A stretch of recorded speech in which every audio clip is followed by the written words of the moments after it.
यावेळी सायंकाळचे 7:30 होत आहे. आपण ऐकत आहात आकाशवाणी यवतमाळ केंद्राचे कार्यक्रम 102.7 मेगाहर्ट्झ प्रसारित करीत आहो. शेतकरी बंधू आणि भगिनींचा कार्यक्रम किसान वाणी. किसान वाणी. किसान वाणी बहर कृषी तंत्रज्ञानाचा.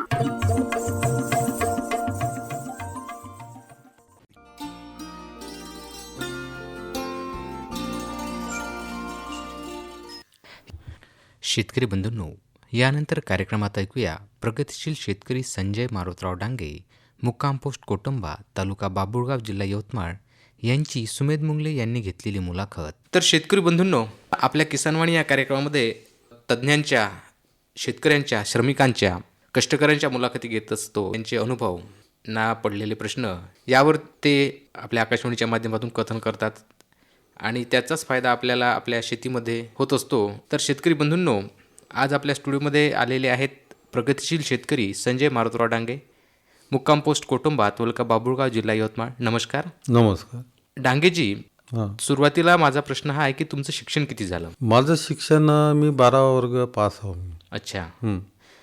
12 वर्ग तुम्ही पास आहात आणि तरी तुम्ही शेती करत आहात. हो. तर ही जी शेती आहे तर ही तुम्ही घेतलेली आहे की वडिलोपार्जित आहे? मी वडिलोपार्जित आहे. वडिलोपार्जित आहे. आणि 5 एकर घेतली मी. अच्छा. 3 एकर वडिलाच्या. अच्छा अच्छा. 8 एकर म्हणजे एकंदर तुमच्याकडे 8 एकर शेती आहे. तर ही शेती करत असताना त्यावेळेसचं तुमचं जे 12वी पास असणारं शिक्षण सोडून तुम्ही शेतीत आवड होती, त्याच्यामुळे तुम्ही शेतीत आला. हो. तर शेती करत असताना तुम्हाला कुठल्या प्रकारच्या काही अडचणी किंवा काही समस्या जाणवल्या का आतापर्यंत? हो, भरपूर समस्या आहे ना. आणि म्हणजे कसं, पहिली गोष्ट म्हणजे नैसर्गिक वातावरणाचं म्हणजे अच्छा प्रकोप समजा. आणि दुसरं म्हणजे कसं, वाढती महागाई. आणि शेतीत आपण उत्पन्न केलेल्या उत्पन्नाच्या मालाचं म्हणजे काही तेवढं म्हणजे समाधानकारक आपल्याला भाव मिळत नाही. अच्छा. तर तुमच्याकडे जी 8 एकर शेती आहे आणि तुम्ही सांगितलं की नैसर्गिक जी आपत्ती निर्माण होते पिकांवर, त्याच्यामुळे जे तोंडाशी आलेलं पीक किंवा हाताशी आलेलं पीक पावसामुळे म्हणा किंवा इतर कोणत्या कारणामुळे ते आपल्या हातून जाते. हो.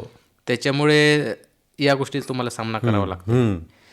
तर आता जे तुमच्याकडे जी शेती आहे तर यामध्ये कुठल्या प्रकारचे पिके तुम्ही लावलेली आहात? मी आता सध्या लावलेलं आहे पूर्ण म्हणजे कापूस आणि तूर.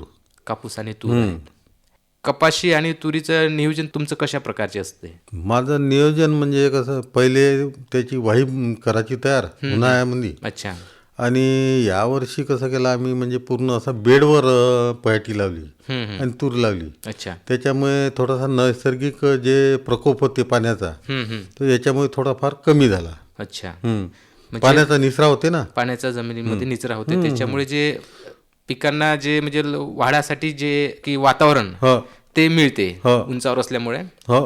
ज्यावेळेस अंतर्मशागतीचा प्रश्न येते तर मग अंतर्मशागतीमध्ये निंदणी आहे, डवरणी आहे, तर हे कशा पद्धतीने असते तुमचं? आता यावर्षी कसं झालं, आम्ही यावर्षी मजुराचा म्हणजे खूप म्हणजे मिळत नाही, म्हणजे टंचाई येऊन जाते.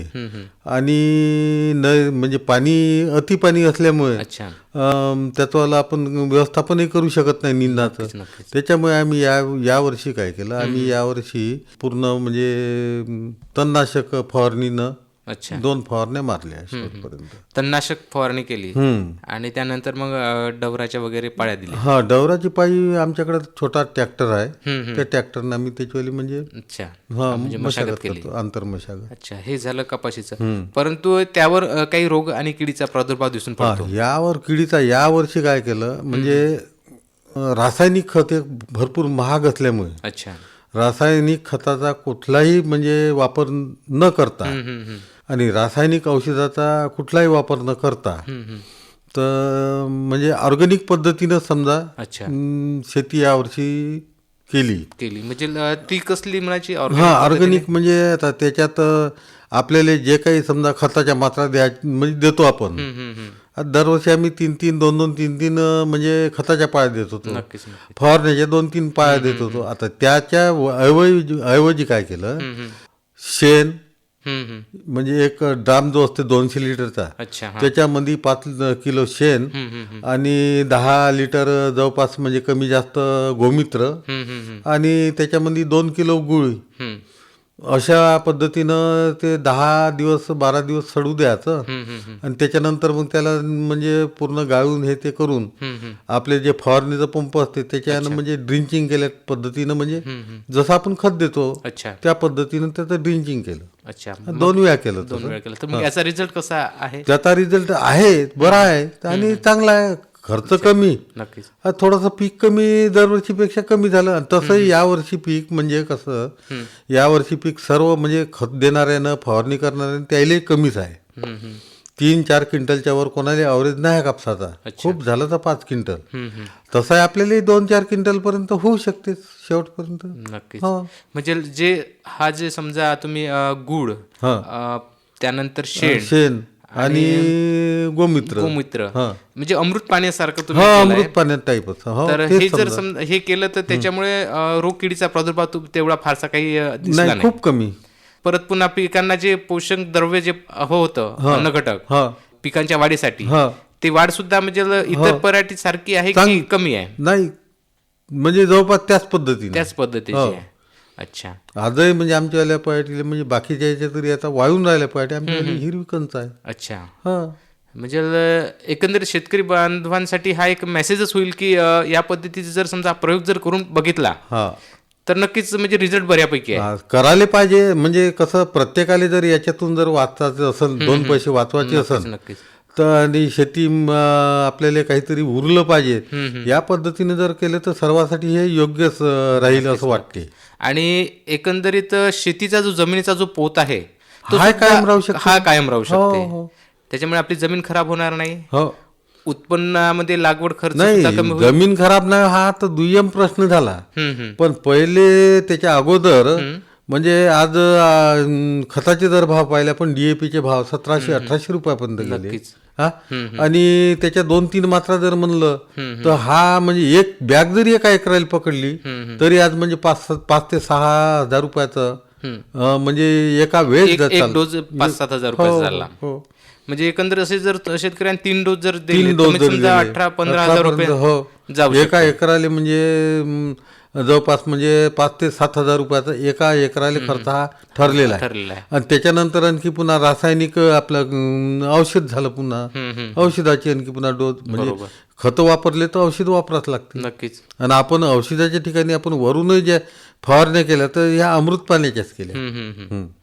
म्हणजे त्याच्यामुळं जमिनीला सुद्धा व्यवस्थित अन्नद्रव्य मिळते आणि पिकावर जर फवारणी जर केली तर रोग आणि किडीचा प्रादुर्भाव होण्यापासून टाळू शकतो. कमी होईल, पण कमी प्रमाणात अगदी. आणि विशेष म्हणजे या खताच्या यानं जे किंवा रासायनिक औषधानं किंवा रासायनिक खतानं ज्या पद्धतीने आपण फवारणी करतो त्या पद्धतीनं आणखी पुन्हा इतर त्याचं म्हणजे प्रकोप आहेच त्याच्या मागं.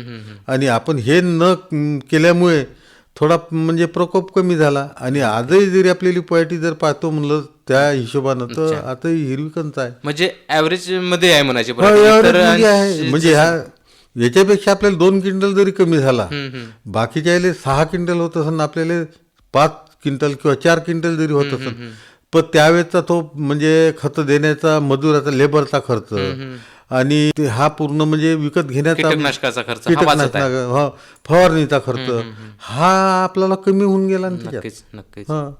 त्याच्यामुळे शेतकऱ्यांनी हा प्रयोग करणं केव्हाही चांगलं राहील. म्हणजे ते करायला पाहिजे. आणि आधुनिक याच्यामध्ये आपण जर जिवंत राहायचं असेल किंवा 2 पैसे उरायचे असेल तर सर्वांनी करून पाहायला पाहिजे. तुमच्याकडे 10 एकर जरी जमीन असेल तर किमान 2 एकरामध्ये तुम्ही करून पहा. नक्कीच. आता झालं पराठीचं, पण मग तुरीचं व्यवस्थापन कसं असते तुम्ही सांगितलं? तुरीचं व्यवस्थापन मी तुरीला पण हेच फवारणी केल्या. अच्छा. याच्यात म्हणजे ह्या ज्या अमृत पाण्याचे आणि त्याच्या वेगळे थोडंसं एक म्हणजे 8-9 रंगाच्या वनस्पतीचा पाला सडवी घातला ड्रामामध्ये आणि तो जवळपास म्हणजे 10-15 दिवस त्याला सडू दिला. अच्छा. आणि त्याच्यात वनस्पत्या म्हणजे एक म्हणजे अशा 8-9 पद्धतीच्या अलग अलग बेश्रम आहे. काही त्याच्यामध्ये रुईच्या झाडाची पानं आहे, काही करंजीचे आहे, काही लिंबाचे आहे, काही म्हणजे टाकळी म्हणते त्याचे आहे. म्हणजे अशा अलग वेगवेगळे जास्तीत जास्त कडू जे पानं असन किंवा म्हणजे जे त्याले अळीले घातक होत असन अच्छा अच्छा. अशा पद्धतीचे म्हणजे पानं घेऊन त्याचा सडवा केला आणि त्या सडव्याचे 2 फवारे त्याचे दिले. अच्छा, हा. त्याच्यामुळे अळी नियंत्रणात आहे. आज तर तुरीच्या शेंगा खायला झाल्या चांगल्या, म्हणजे अच्छा. लोकांपेक्षा आजही बऱ्यापैकी आहे. बऱ्यापैकीच आहे. हो. अच्छा, हम्म. म्हणजे ही जे आयुर्वेदिक पद्धतीने म्हणा किंवा ऑर्गॅनिक पद्धतीने म्हणा, तर हा प्रयोग नक्कीच यशस्वी आहे. होऊ शकते ना, म्हणजे आपल्या करण्यावर अनुभवातून. depend आहे. हो, माझ्या अनुभवानं मी दरवर्षी म्हणजे या पद्धतीनं मी थोडंफार तरी करून पाहतो. हो. म्हणजे काहीतरी नवीन प्रयोग नवीन केला प्रयोग आणि केला, हा. त्याच्यात जर यश जर आलं तर मग पुढे चालून हाच प्रयोग आपण कंटिन्यू ठेवू शकतो. आणि या व्यतिरिक्त तुमच्याकडे मग काही पाण्याची व्यवस्था वगैरे आहे का? 5 एकरामध्ये आहे पाण्याची व्यवस्था 5 आणि एकरामध्ये 3 एकरात नाही आहे, तर मग मी आजूबाजूच्या याच्याकडून घेतो समजा टायमाला वेळ जर समजा काही काम पडलं. अच्छा, तर मग विहीर वगैरे आहे. हो, विहीर आहे ना. तर मग यामध्ये तुम्ही काही बागायती पिके जसं बागायती रब्बी पीक पिके म्हणजे वगैरे गहू घेता का? किंवा चना यासारखी पिके घेतो ना त्याच्यात. गहू चण्याचं व्यवस्थापन कसं असते मग तुमचं? गहू चण्याचं व्यवस्थापन म्हणजे आता गहू जवळपास म्हणजे पेरणी झाला समजा आता, आणि पेरणी आपले जमिनीची वाही करायची, पेरून टाकायचं आणि त्याच्यावर स्प्रिंकलरनं पाणी देऊन 2 पाणी आम्ही स्प्रिंकलरनं देतो अच्छा. आणि बाकी मग नंतर खालून ओलीत करतो. हा. परंतु आता हे झालं गव्हाचं आणि चण्याचं हो, व्यवस्थापन. चण्याचं याच पद्धती. अच्छा, याच पद्धतीचं व्यवस्थापन असते. पण मग अशी म्हटलं की मजुरांचा प्रश्न मोठा आहे. हो, त्याच्यामुळे सर्वात मोठा प्रश्न आहे तो. कारण वेळेवर मिळत नाही, मिळत नाही. कारण त्या एकाच टाइमला सर्वांची सर्वांची कामं येतात. त्याच्यामुळे मजुराचं आता आमचाच पाहणं एक पूर्ण आता कापसाचा वेचत आहे, मजूर नाही. आता बाकीच्या ज्यावेळेस वेचणी होईल त्यावेळेस खाली होईल त्यावेळेस आपण समजा ते मजूर पकडून. मग अशाच तुम्ही काय करता? मग मजुराची अडचण निर्माण झाली म्हणजे मजुराचं काम मजुरानंच होते आणि बाकी जे समजा म्हणजे जे काही बैलाचं काम आहे ते आपण ट्रॅक्टरनं करतो. अच्छा. पण जे लेबरचं काम, आता कापूस वेचणीसारखं जे काम आहे तर आपल्याला त्याच्यासाठी मजूरच आवश्यक आहे. मजुराशिवाय नाही करू शकत ते. परंतु यावेळेस काय होते की अचानक आभाळ सुद्धा येते. हो ना. मग अशा वेळेस काय ते करता? काही नाही, नैसर्गिक आपत्तीच म्हणायची ना ते. म्हणजे पीक आपलं शेतामध्ये आहे, उभं पीक आहे आणि बरेच ते म्हणजे असं होते, नुकसान होते ना. आता 2-3 वर्षाच्या अगोदर गारपीट झालं, त्या गारपीटमध्ये जवळपास म्हणजे 40 क्विंटलचा म्हणजे आमचा कापूस म्हणजे पूर्ण उद्ध्वस्तच झाला तो. जो वेचा होता हो, तो पूर्ण नष्ट झाला गारपिटीमुळे. हो. कारण लेबरचा प्रॉब्लेम आणि मजुरांची अडचण होती. शेती आता न परवडण्याचं कारणच ते आहे का म्हणजे लेबर म्हणजे खूप कठीण जाते, काम मिळत नाही. मिळत नाही. अच्छा. आणि या व्यतिरिक्त मग तुमचे काही आवडी? या व्यतिरिक्त शेतकरी बांधवांना माझं फक्त एक थोडं आव्हान आहे. प्रत्येक शेतकऱ्यांनी त्याच्याजवळ जर किमान जमीन 3 एकर असो, 2 एकर असो, 1 एकर असो, 5 एकर, 10 कितीही असो, जर पाण्याची थोडीफार सोय जर असेल तुमच्याकडं, तर पाण्याची सोय जर असेल तुमच्याकडं, तर तुम्ही एक थोडा घरगुती आपल्या कुटुंबासाठी एक थोडा असा म्हणजे हे करायला पाहिजे का प्रत्येक गोष्ट तुमच्या शेतात तुम्ही पिकवायला पाहिजे. प्रत्येक गोष्ट म्हणजे कशी, कांदा जर असेल तर थोडीफार एक सरी कांदाच लावून द्यायचा, एक सरी तुमच्याली लहानची 1-2 किलो तुमचा लसण लावून द्यायचा, एखादी समजा 2-4 तास तुमच्याले मिरचीचे लावून द्यायला पाहिजे. आणि म्हणजे असं का तुम्हाला 12 महिने त्याच्यापासून म्हणजे मार्केटमधून न आणता तुमच्याकडे उत्पन्न झालं पाहिजे. आणि प्रत्येक गोष्ट शेतीत होते. नक्कीच. अद्रकासारखी समजा वस्तू होते, तुमच्यावाला हळद होते, लसणही होऊ शकते, कांदाही होऊ शकते, तुमच्यावाला आलू होऊ शकते. म्हणजे हे जर तुम्ही तुमच्या शेतीत जर पिकवलं तर फायदा असा की तुम्हाला बगर रासायनिक तर तुम्हाला खायला मिळेल. नक्कीच. आणि तुम्हाला जे मार्केटमधून आज 2 पैशांनी विकत आणायला लागत ते तुमचे पैसे वाचतात. नक्कीच. हा. आणि तुमचं शरीर निरोगी राहील आणि इतर तुमच्या लेकराचं तुमच्या फॅमिलीचं पूर्ण म्हणजे शारीरिकदृष्ट्या तुम्ही म्हणजे सुदृढ राहाल. हा आपला म्हणजे पैसे पण वाचेल. हा, पैसे वाचन. आणि हा मेन म्हणजे हे तुम्हाला ऑर्गॅनिक पद्धतीचं तुम्हाला जर खायला भेटलं तर तुम्ही सर्व म्हणजे आरोग्याच्या तक्रारी निर्माण होणार, कमी होईल पण कमी होईल. हा एक माझा स्वतःचा संदेश आहे. आणि या पद्धतीने असं नाही, सर्वच तुम्ही थोडा 1-2 तास तिळाचे लावायचे, ज्वारीचे लावायचे, तुमच्या बाजरीचे लावायचे, अशा पद्धतीने जर तुम्ही जर हे केलं तर तुमच्या म्हणजे मुंगाचे समजाचे किंवा उडदाचे आहेत किंवा म्हणजे अशा पद्धतीने जर तुम्ही केलं तुमच्या फॅमिली पुरते तरी किमान पिकवायला पाहिजे. नक्कीच. हा माझा म्हणजे स्वतःचा एक संदेश आहे शेतकरी बांधवांना. म्हणजे शेतकऱ्यांनी स्वयंपूर्ण व्हावं. हा म्हणजे त्याच्या फॅमिली पुरतं त्यानं ह्या ऑर्गॅनिक पद्धतीनं किमान त्यानं पिकवलं पाहिजे आणि ते सुदृढ राहण्याचं ते म्हणजे त्याच्यापासून आपण धडा घेतला पाहिजे. नक्कीच नक्कीच. तर एकंदरीत तुम्ही या शेतीमध्ये हा आता जवळपास तुमचा शेतीचा किती वर्षाचा अनुभव आहे? माझा किमान तरी 30-35 वर्षाचा अनुभव आहे त्याच्यात. 30-35 वर्षाच्या अनुभवामध्ये तुम्ही समाधानी आहात का? नाही, शेतकरी हा समाधानी सध्याच्या परिस्थितीत नाही, मी नाही. पण इलाज नाही. का बरं? आता दुसरा उत्पन्नाचा सोर्स नाही ना. दुसरा उत्पन्नाचा सोर्स नसल्यामुळे पारंपरिक जे आता वडिलोपार्जित जी जमीन आहे तिथं म्हणजे त्याच्यातून उत्पन्न काढावंच लागन. नक्कीच. आणि त्याच्या याच्यावरच आता आजपर्यंत समाधानी आहो किंवा नाही आहे. आतापर्यंत लेकराचं शिक्षण किंवा म्हणजे त्याचे लग्न किंवा म्हणजे यासारख्या वस्तू आपण त्या शेतीतूनच केल्या ना. आज आपल्याला समाधान मानाच लागन. पण आज आता ह्या 2-4 वर्षामध्ये ह्या गोष्टी शक्य होऊन नाही राहिल्या.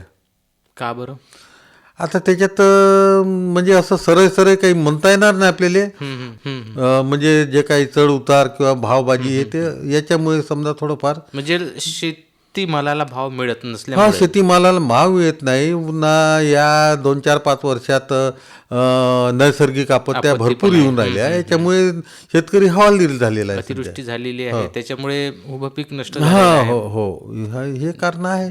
आता त्याच्यात काही थोडीफार शेतकरी यासाठी म्हणजे सरकारी थोडीफार मदत करते पण त्या प्रमाणात नाही होऊ शकत. त्याच्यामुळे तो आता काय हवालदिल झालेला आहे. अच्छा. आणि मी नाही, माझ्यासारखे अनेक लोक शेती करता तुम्ही तर मग तुम्हाला कोण मदत वगैरे कोणी करते का घरापैकी नाही. आता याच्यामध्ये कसं मदत करणारे तर नाही. एक लहान मुलगा आहे शशांक नावाचा, तो करते. आणि म्हणजे मी दोन्ही मुलाले थोडीफार जे जमीन आहे त्याच्यातली देऊन दिली आणि ते त्याच्या पद्धतीने करते. नक्कीच. मी थोडंफार त्याच्यावर लक्ष ठेवतो. नक्कीच. तर एकंदरीत या मुलाखतीच्या शेवटी आमच्या शेतकरी बांधवांना तुम्ही काय संदेश देऊ शकाल? आम्ही शेतकरी बांधवांना हेच संदेश देईल का थोड्या जमिनीत चांगलं पीक कसं काढता येईल आणि कमी खर्चात कसं काढता येईल या पद्धतीचं मी त्यांना संदेश देऊ शकतो. आणि ऑर्गॅनिक पद्धतीनं तुम्ही म्हणजे कमी खर्चामध्ये चांगलं पीक घेऊ शकता इतकं आपण त्यांना संदेश देऊ शकतो. आणि किमान तुमच्या म्हणजे घरच्या फॅमिली पुरतं तरी त्यानं स्वतः पिकवायला पाहिजे ऑर्गॅनिक पद्धतीनं. तर संजयजी डांगे, अतिशय महत्त्वाचे आणि मार्मिक असे विचार तुम्ही आमच्या या स्टुडिओच्या माध्यमातून मांडले. त्याबद्दल मी समस्त शेतकरी बांधव आणि आकाशवाणीच्या वतीने आपले आभार मानतो आणि इथेच थांबतो. धन्यवाद. नमस्कार. तर आताच आपण प्रगतिशील शेतकरी संजय मारुतराव डांगे, मुक्काम पोस्ट कोटुंबा, तालुका बाबुळगाव, जिल्हा यवतमाळ यांची सुमेध मुंगले यांनी घेतलेली मुलाखत ऐकलीत. मंडळी, मैत्री ही आयुष्यातील सगळ्यात निस्वार्थ, प्रामाणिक आणि हृदयाला भिडणारी भावना असते. या नात्याला वयाचं, जातीचं, परिस्थितीचं बंधन लागत नाही. म्हणजेच अशा सुंदर नात्याचं, प्रेमाचं, आपुलकीचं नातं म्हणजेच मैत्री. दैनंदिन आयुष्यात आपण अनेक गोष्टी विसरतो, पण मैत्रीचे क्षण, एकत्र घालवलेला वेळ आणि मित्राच्या खांद्यावर ठेवलेला विश्वास कायम मनात कोरलेला राहतो. मित्र म्हणजे फक्त ते व्यक्ती नाही ज्यांना आपण प्रत्येक दिवस भेटतो, तर ते असतात जीवनाचे हिस्से जे आपल्या अर्ध्या गोष्टी समजून घेतात.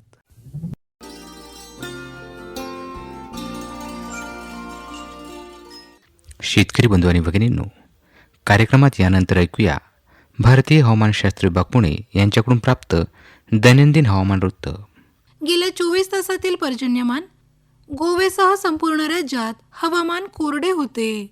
उत्तर मध्य महाराष्ट्र आणि मराठवाड्यात तुरळक ठिकाणी किमान तापमानात सरासरीच्या तुलनेत किंचित घट झाली आहे. उर्वरित राज्यात तापमान सरासरीच्या जवळपास होते. कोकण, मध्य महाराष्ट्र, मराठवाडा आणि विदर्भात हवामान कोरडे राहण्याची शक्यता, तर मध्य महाराष्ट्र आणि मराठवाड्यात तुरळक ठिकाणी थंडीची लाट येण्याची शक्यता हवामान विभागाने वर्तवली आहे. तर आताच आपण भारतीय हवामानशास्त्र विभाग पुणे यांच्याकडून प्राप्त दैनंदिन हवामान वृत्त ऐकलं.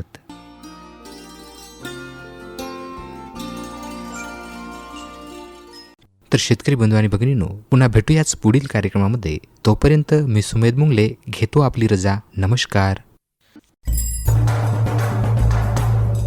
माहितीचं वावर किसान वाणी.